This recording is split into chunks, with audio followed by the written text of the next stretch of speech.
Hello बच्चों, एक बार फिर से आप सबका स्वागत है क्रैक स्टडी पर। मेरा नाम है केशव और आज हम ट्रिग्नोमेट्री की सीरीज़ को कंटिन्यू करते हुए लेके आए हैं इसका थर्ड लेक्चर, जिसमें हम आपको जो हमने पहले दो लेक्चर्स में आपको ट्रिग्नोमेट्रिक टेबल बताई थी और जो साइन कोस टैन और बाकी सारे फंक्शंस की वैल्यू समझाई थी कैसे हम निकालते हैं, उस पर बेस्ड कुछ क्वेश्चन आज हम सॉल्व करने वाले हैं। तो ये आइए शुरू करते हैं। ये हमारा पहला क्वेश्चन लिखा हुआ है कि 3 कोटे बराबर 4 हो तब स्टेटमेंट दी है 1 minus tan square A upon 1 plus tan square A is equal to cos square A minus sin square A. तो ये हमें बतानी है कि ये जो स्टेटमेंट है ये राइट है या रॉन्ग है। ठीक है, आइए इसको सॉल्व करते हैं। देखिए लिखा हुआ है 3 cot A is equal to 4। यहाँ कोट ए के मल्टीपल में 3 लिखा हुआ है और इक्वल के अगर हम इसको 3 को इधर लेके जाते हैं तो ये पहुँच जाएगा डिवाइड में। तो कोट ए की वैल्यू यहाँ से निकल गई 4/3। अब ट्रिक के अकॉर्डिंग जो हमने आपको बताया था क्या थी, लाल बटे कक्का या PVP अपॉन HHB, यानी कि इसको याद रख सकते हैं पंडित बद्री प्रसाद हर हर बोल करके। तो कोट ए यानी कि कोट थीटा क्या होता है, तो कोट ए होता है tan का रेसिप्रोकल यानी कि V अपॉन P, क्योंकि P अपॉन B तो tan होता है, यानी कि कोट ए क्या होता है आधार बटे लंब। तो हम ये कह सकते हैं कि कोट ए क्या होता है आधार बटे लंब। तो आधार बटे लंब की वैल्यू 4/3 के बराबर है, यानी कि हम ये भी कह सकते हैं कि आधार की वैल्यू 4 और लंब की वैल्यू 3 है। यानी कि परपेंडिकुलर की जो वैल्यू है वो किसके इक्वल है, यहाँ लिख लेते हैं हम। परपेंडिकुलर या आधार की वैल्यू 3 है और लंब सॉरी आधार यानी कि बेस की वैल्यू तो 4 है और परपेंडिकुलर या लंब की वैल्यू 3 है। ठीक है, हाँ ठीक है। तो अब देखिए हमने पता था कि ये किस में लगने वाली है, ये जो भी ट्रिग्नोमेट्री लगेगी वो किस में लगेगी, वो लगेगी जी राइट एंगल ट्रायंगल में। तो यार बच्चों राइट एंगल ट्रायंगल में मैंने बताया था कि इसकी प्रॉपर्टी होती है कि इसमें पाइथागोरस थ्योरम अप्लाई कर सकते हैं हम। तो पाइथागोरस थ्योरम के अकॉर्डिंग हमारे पास 2 साइड दी हुई हैं, परपेंडिकुलर दिया हुआ है और बेस दिया हुआ है और हाइपोटेनस हमें नहीं पता है। तो हम लगाएंगे पाइथागोरस थ्योरम से और पाइथागोरस थ्योरम के अकॉर्डिंग हम यहाँ से निकाल लेते हैं हाइपोटेनस। तो क्या हो जाएगा, हाइपोटेनस का square is equal to perpendicular का स्क्वायर प्लस बेस का स्क्वायर। यहाँ से स्क्वायर खत्म, डायरेक्ट स्क्वायर रूट कर लेते हैं। डायरेक्ट स्क्वायर कीजिए, 4 का स्क्वायर 16 प्लस 3 का 9 और 9 प्लस 16 यानी कि 25 का स्क्वायर रूट 5। या फिर देखो इतना बड़ा करने की कोई ज़रूरत नहीं है, आप सिर्फ एक अच्छी सी चीज़ याद रखिए जिसको हम ट्रिपलेट बोल देते हैं मैथ्स में। और ट्रिपलेट में आता है वो होता है ट्रिपलेट 3, 4 और 5। आप सिर्फ इतना याद रखिएगा। कहाँ से आया ट्रिपलेट, कैसे होते हैं ट्रिपलेट, कैसे बन सकते हैं, कैसे बना सकते हैं, कैसे नए नए ट्रिपलेट याद कर सकते हैं, इसके बारे में हम आगे की वीडियो में चर्चा कर लेंगे। फिलहाल आप याद रखिए कि 3, 4, 5 एक ट्रिपलेट होता है। ठीक है, यानी कि अगर एक राइट एंगल ट्रायंगल की 2 साइड 3 या 4 हैं तो तीसरी साइड 5 होगी, या फिर अगर 2 साइड 4 और 5 है तो तीसरी साइड 3 होगी। आप इस तरीके से इसको याद रख सकते हैं। तो हम ये कह सकते हैं कि भाई जिस भी राइट एंगल ट्रायंगल की यहाँ पे बात हो रही है उसके लिए बेस की वैल्यू 4 है, हाइपोटेनस की जो वैल्यू है वो 5 होने वाली है, यानी कि कर्ण की वैल्यू 5 होने वाली है और परपेंडिकुलर की वैल्यू 3 होने वाली है। अब आइए स्टेटमेंट पे। स्टेटमेंट क्या कहती है, स्टेटमेंट थी ये, यानी कि 1 minus tan square A upon 1 plus tan square A, तो इसकी वैल्यू इक्वल है कोस square A minus sin square ए के। तो इनकी वैल्यूज निकाल लेते हैं। सेम वही उसी फॉर्मूले को मैं यहाँ लिख रहा हूँ, लाल बटे कक्का। ठीक है, या फिर PVP अपॉन HHB। तो बात करें tan की, तो tan क्या होगा P अपॉन B। तो 1 माइनस P की वैल्यू यानी कि परपेंडिकुलर 3 और उसका स्क्वायर है तो 3 का स्क्वायर डायरेक्ट लिख लेते हैं 9 अपॉन B, यानी कि बेस की वैल्यू 4 है तो 4 का स्क्वायर 16 अपॉन सिमिलरली यहाँ से आ जाएगा 1 plus 9 upon 16 is equal to cos A. Cos की वैल्यू क्या होती है बच्चों, आधार बटे कर्ण। आधार कितना है 4 का स्क्वायर 16 बटे कर्ण है 5 का स्क्वायर 25 माइनस साइन की वैल्यू होती है मेरे लाल लंब बटे कर्ण। तो लंब की वैल्यू यहाँ पे कितनी है 3 का स्क्वायर 9 बटे कर्ण की है 5, तो 5 का स्क्वायर 25। आइए सॉल्व कर लेते हैं। देखो यहाँ पे 1 है और इधर फ्रैक्शन वैल्यू है, एलसीएम लेंगे तो ये हो जाएगा 16 माइनस 9 अपॉन 16। यहाँ हो जाएगा 16 प्लस 9 अपॉन 16, 16 से 16 कैंसिल आउट हो जाएगा। यहाँ दोनों का डिनोमिनेटर सेम है यानी कि हर समान है, तो एलसीएम आएगा 25, ऊपर आ जाएगा 16 माइनस 9। ऊपर आया 16 माइनस 9, 16 में से 9 जाएगा तो कितना बचेगा बच्चों 7 बचेगा। 7 और बटे यहाँ से कितना आएगा 16 और 9 25, यहाँ से भी कितना आ जाएगा 7/25। तो दोनों ही साइड्स इक्वल आ गई लेफ्ट हैंड साइड, यानी कि हम कह सकते हैं left hand side is equal to आ गई राइट हैंड साइड के, यानी कि जो गिवन स्टेटमेंट है दैट इज ट्रू, यानी कि जो हमें ये लिखा हुआ था ये क्या है, ये ट्रू हो जाएगी, यानी कि ये सत्य हो जाएगा कथन जो हमें लिखा हुआ था।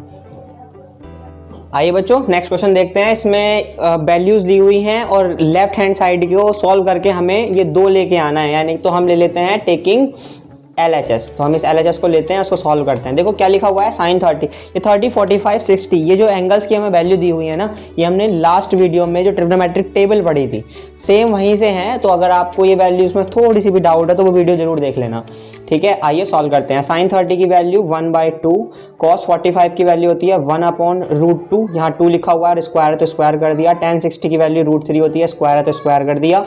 देन नेक्स्ट 1/2 cot 45 1 होता है, साइन 30 जो है वो √3/2 होता है, स्क्वायर है तो स्क्वायर कर दिया, प्लस tan 45 1 है, स्क्वायर होता है तो स्क्वायर कर दिया। सॉल्व किया, ऊपर से मिला 1/2, 2 × 1/√2 का स्क्वायर 2 होता है, √3 का स्क्वायर करेंगे तो 3 आ जाएगा, अपॉन 1/2 प्लस √3 का स्क्वायर 3, 2 का स्क्वायर 4 प्लस 1, ठीक है। 2 से 2 कैंसिल आउट हो जाएगा। सॉल्व कर लेते हैं, ऊपर से एलसीएम 2 आ जाएगा तो ये हो जाएगा 1 + 2 + 6 और अपॉन नीचे से आ जाएगा एलसीएम 4, तो ये हो जाना है 2 + 3 + 4। तो इसको हम और इजीली क्या कर सकते हैं भाई, देखो P/Q बटे R/S, यानी कि 4 जाएगा इधर मल्टीप्लाई में, तो 4 2 6 और 1 7, 6 7 8 और 1 9, तो 9 × 4 आ गया, अपॉन 2 × ये आ गया 5 4 9, 9 से 9 गया, 2 से 4 गया 2 बार, यानी कि हमें फाइनली क्या मिल गया 2। और यही वैल्यू किसकी थी, यही वैल्यू थी RHS की। तो हम कह सकते हैं भाई LHS = किसके आ गई, RHS के आ गई, यानी कि जो हमें कंडीशन सिद्ध करनी थी, जो प्रूफ करके दिखाना था, वो प्रूफ हो गया। देखते हैं बच्चों नेक्स्ट क्वेश्चन। लिखा है tan a + b बराबर है √3 के और tan a - b बराबर है 1/√3 के। ये जो क्वेश्चन है ना बच्चों, बहुत ज़्यादा रिपीट वाला क्वेश्चन है, बहुत बार पेपर में आया हुआ है और आने के चांसेस भी बहुत ज़्यादा होते हैं इसके। तो देखिए सॉल्व करते हैं। ये लिखा हुआ है रिलेशन के डेट tan a + b = है √3 के। अब बच्चों जो 2 तरीके से हम इसको सॉल्व कर सकते हैं। पहला तो यही है कि हम इस tan a + b का फॉर्मूला लगा दें, लेकिन वो बात बहुत ज़्यादा डीप हो जाएगा और आपको अभी पता भी नहीं होगा।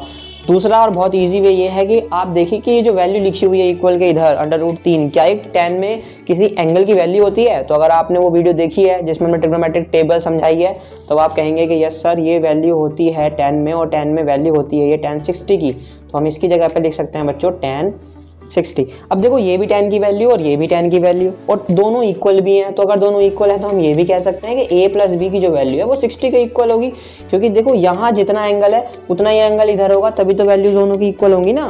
तो इसको हम मान लेते हैं इक्वेशन नंबर 1, यानी हमें ये पता चल गया कि a + b का जो सम है वो 60 डिग्री का इक्वल है। अब सेकंड कंडीशन सॉल्व कीजिए, क्या था, tan a - b = 1/√3। तो हमें टेबल के अकॉर्डिंग ये भी पता है कि अगर हम tan 30 की बात करें तो उसकी वैल्यू होती है बच्चों 1/√3। तो ये भी देखो, अब ये भी tan की वैल्यू, ये भी tan की वैल्यू, दोनों एक दूसरे के इक्वल है, इसका मतलब है एंगल्स कहीं ना कहीं इक्वल होंगे। तो हम कह सकते हैं a - b की जो वैल्यू है वो 30 के इक्वल होगी। ये आया इक्वेशन नंबर 2। अब 2 इक्वेशन बन गई आपके पास, इजीली आप इन्हें सॉल्व कर सकते हैं। कैसे, देखिए यहाँ लिखी मैंने equation number 1 that a + b = 60,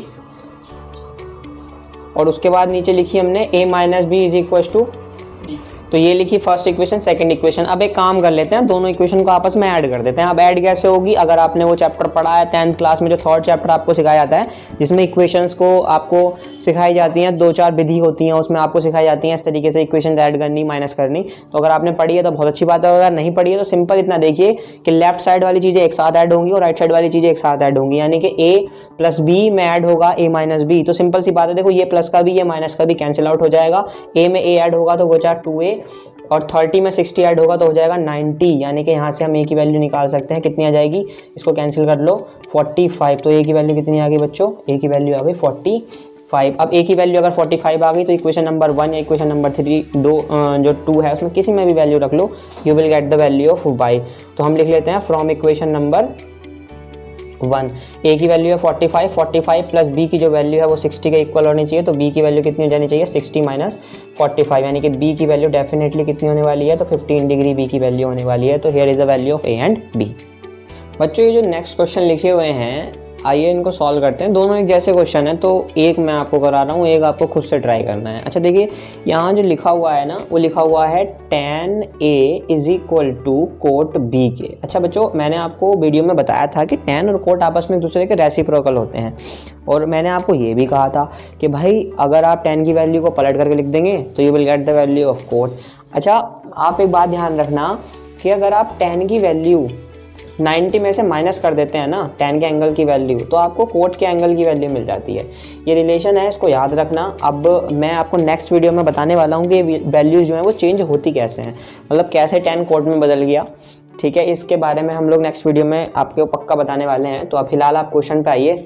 question में हम ये कह सकते हैं कि tan 90 माइनस a की जो वैल्यू है वो कोट के इक्वल होगी। अब ये प्रॉपर्टी हम इस क्वेश्चन में अप्लाई करके देखते हैं। देखिए क्वेश्चन में जब हम इस प्रॉपर्टी को अप्लाई करेंगे तो हमें एक बात पता है दैट कि tan की वैल्यू अगर हम 90 में से माइनस कर दें, तो tan 90 माइनस a कर दें, तो वो वैल्यू इधर कोट के इक्वल हो जाती है, तो वो वैल्यू हो जाएगी कोट b के इक्वल। ठीक है, अब सिंपल सी बात है, अब जब ये tan में से माइनस हो गया तो बच्चों ध्यान देना, अब ये जब tan में से माइनस हो गया तो अब ये कोट बन चुका होगा, तो हम इसको लिख सकते हैं cot 90 minus a is equal to cot b। ठीक है, हमने सिंपल कुछ नहीं किया, देखो इस वैल्यू को जो tan में थी वैल्यू, हमने इसको 90 में से माइनस करके लिख दिया। tan को जब हम 90 में से वैल्यू माइनस कर देते हैं tan की वैल्यू, तो tan ना होकर के किस में बदल जाती है बच्चों, बदल जाती है कोट में। ठीक है, तो कोट 90 माइनस a की जो वैल्यू है वो इज इक्वल टू हमें कोट b दिया था, एज अ क्वेश्चन ने बोला था, तो कोट 90 माइनस a की वैल्यू कोट b के इक्वल है। आप देखो इधर भी कोट है इधर भी कोट है, दोनों वैल्यूज एक दूसरे के इक्वल है, तो हम कह सकते हैं एंगल्स जो है वो एक दूसरे के इक्वल होंगे, यानी कि 90 माइनस a की जो वैल्यू है वो b के इक्वल होगी। इधर a माइनस में है और अगर इक्वल के इधर जाएगा तो वो प्लस में हो जाएगा, यानी हम कह सकते हैं दैट, इसको पलट करके लिख लेते हैं a प्लस बी की जो वैल्यू है वो कितना आ जाएगी 90 के इक्वल। यही हमें प्रूफ करके दिखाना था। तो ये तो हुआ पहला क्वेश्चन, ये था फर्स्ट क्वेश्चन, और इसी के जैसे सिमिलर ये क्वेश्चन है, आपको इसको करना है। देखो यहाँ लिखा हुआ है tan 2a और इधर कोट है, तो tan को अगर कोट में बताना है तो सिंपल सी ये भी क्या हो जाएगा बच्चों, cot 90 minus 2a is equal to हो जाएगा कोट a माइनस 18। यहाँ से कोट है, ये भी कोट है, और ये वैल्यूज जो है एंगल एक दूसरे के इक्वल होने चाहिए तभी ये कंडीशन पॉसिबल है। तो यहाँ नहीं 90 माइनस 2a की वैल्यू a माइनस 18 के इक्वल होनी चाहिए। अब 2a इधर है माइनस में, इधर जाएगा तो प्लस में, तो आया a प्लस 2a, इधर माइनस के 19 है, इधर जाएगा तो प्लस के 90, 18 हो जाएगा, तो 90 प्लस 18 ये हो गया बच्चों 108, और बराबर इधर से आ गया 3a, तो a की वैल्यू मेरे लाल निकल के आ गई कितना, 3 तिया 9 बचा 1, 3 छंग 18, यानी ये की वैल्यू आ गई 36 डिग्री। तो ये थे क्वेश्चन, दोनों सिमिलर ही थे, इजी हैं, ट्राई कर सकते हैं आप। आइए बच्चों देखते हैं एक और क्वेश्चन। ये जो क्वेश्चन है बच्चों लिखा है, यदि ABC एक समकोण त्रिभुज ABC के कोण हो तो सिद्ध कीजिए कि साइन b प्लस सी बटे 2 बराबर है कोज a बटे 2 के। बच्चों ये जो क्वेश्चन लिखा हुआ है ना, ये बोर्ड एग्जाम में जो आपका टीचर है, एग्जामिनर है, उसका one of the most favourite question है। बहुत बार ये क्वेश्चन पेपर में आता है, बहुत ईजी सा क्वेश्चन है ये। देखिए आप इस बात को, इस लाइन पर गौर कीजिएगा, ABC समकोण त्रिभुज ABC के कोण है, तो अगर ये एक त्रिभुज के कोण है तो सिंपल सी बात है ABC तीनों कोणों का योग 180 अंश होगा। अब स्टेटमेंट के अकॉर्डिंग B और C एक साथ है और A अलग है, तो हम वही कर लेते हैं, B और C को एक साथ लिख लेते हैं और A को इधर पहुंचा देते हैं, तो ये आ गया 180 माइनस A। ठीक है, B और C के बटे में 2 है, ठीक है, तो यहाँ भी बटे में 2 कर देते हैं, तो क्या कर देते हैं 2 से भाग कर लेते हैं भाई, दोनों तरफ 2 से भाग करने पर, दोनों तरफ भाग कर रहे हैं तो लिख लेते हैं दोनों तरफ 2 से भाग करने पर, तो क्या हो जाएगा B प्लस सी बटे 2 बराबर 180 माइनस a बटे 2। अब इसको मैं अलग अलग लिख रहा हूँ, b प्लस सी बटे 2 बराबर 180 बटे 2 माइनस a अपॉन 2। अब 180 को 2 से भाग करेंगे तो आया 90 minus a by 2 is equal to b plus C बटे 2। अब क्या बचा, साइन बचा, तो दोनों तरफ साइन लेने पर, दोनों तरफ साइन लेने पर, जब हम दोनों तरफ साइन ले लेते हैं तो ये बन जाएगा साइन b प्लस सी बटे 2 बराबर साइन 90 माइनस a बटे 2। अब मेरे बच्चों यहाँ पे एक बात याद रखना, मैंने आपको एक बात बताई थी कि साइन और कोस जो हैं वो एक दूसरे के कॉम्प्लीमेंट्री एंगल्स हैं। अगर कॉम्प्लीमेंट्री एंगल्स हैं इसका मतलब है दोनों का सम 90 होगा। तो अगर मैं साइन की वैल्यू को 90 में से माइनस कर दूं, यानी साइन 90 माइनस थीटा कर दूं, तो वो बच्चों मेरे कोस थीटा के इक्वल आ जाएगा। ठीक है, कोस थीटा के इक्वल आ जाएगा, ये स्टेटमेंट आप याद रखना। यानी कि अगर हम साइन की वैल्यू को माइनस कर दें 90 में से तो वो वैल्यू मिल जाती है कोस की। अब सिमिलरली यहाँ देखो साइन 90 माइनस थीटा लिखा हुआ है, थीटा की जगह पे a बटे 2 है, तो अगर साइन की वैल्यू 90 में से माइनस हो रही है तो वैल्यू किसकी मिलेगी मेरे लाल, वैल्यू मिलेगी हमें कोस की। तो फॉर्म बन जाएगी साइन b प्लस सी बटे 2 बराबर कोस a बटे 2 के, और यही हमें प्रूफ करके दिखाना था। तो हैंस प्रूव्ड, हैंस क्वेश्चन जो हमने करे ट्रिग्नोमेट्रिक टेबल पर बेस्ड और ट्रिग्नोमेट्रिक इंट्रोडक्शन पर बेस्ड, अब अगर आपको वीडियो पसंद आई है तो वीडियो को लाइक कीजिएगा, शेयर कीजिए अपने दोस्तों के साथ, जिनको ज़रूरत है उनको बताइए कि हाँ देखिए इस तरीके से भी चीज़ों को हम सीख सकते हैं, रटना नहीं है चीज़ों को। और अगर आपका कोई डाउट है तो आप कमेंट कीजिए, और इस सीरीज़ को और आगे देखने के लिए, कंटिन्यू करने के लिए आप चैनल को सब्सक्राइब कीजिए। तब तक मिलते हैं आपको नेक्स्ट वीडियो में, ध्यान रखिएगा, बाय बाय।